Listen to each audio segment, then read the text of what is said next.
want to begin just by highlighting an excellent article in today's Irish Times on the issue of bogus self-employment by Seanad Éireann. I might just quote a couple of lines from it. She cites a worker who cleans offices Monday to Friday, but even though he works regular hours, all his gigs are set up for him, and he's paid the minimum wage each week. The company he works for has hired him on a self-employed basis, which means if he's sick, he won't get paid, and next week he might get no work at all. She then cites the content moderator hired to view graphic images on websites and make decisions on whether they should be left up or taken down.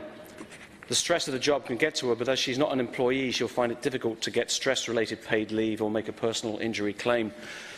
The scope of bogus self-employment is absolutely huge in this country. We had a bill here 3 weeks ago. It wasn't our bill, it was Labour's bill. We were happy to support it. Unfortunately, the government opposed it.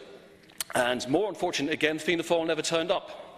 Never had one person, even during the debate, and the bill was defeated by 2 votes. On that evening, though, the Minister did say that she was poised and ready with a bill of her own, Leader, and she said it was going to introduce it the next couple of weeks. Well, that's 3 weeks ago, and we're now heading into a 2-week recess.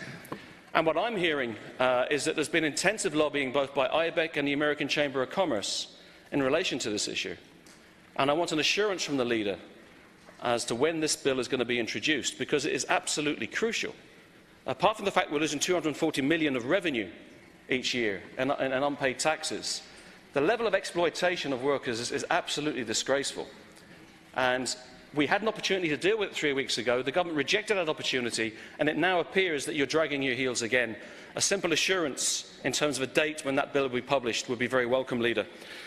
The second issue I want to raise is in relation to TD Claire Daly. She issued a letter in relation to the situation in Catalonia at the end of last week, and she's called on all public representatives to sign that letter.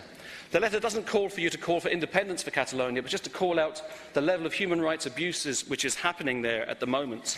2 civic and cultural leaders have been held on an order for pre-trial detention on charges of sedition since last October. Jordi Quixart and Jordi Sanchez. These are leaders of civil society put in jail and left in jail.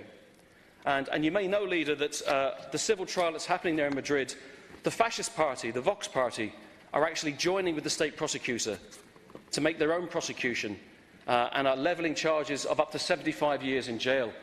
I would also mention the fact that, unfortunately, the sister party of Fine Gael, the PP party in Spain, have been very open about the fact that they're happy to go into government with this fascist Vox party after the election at the end of the month.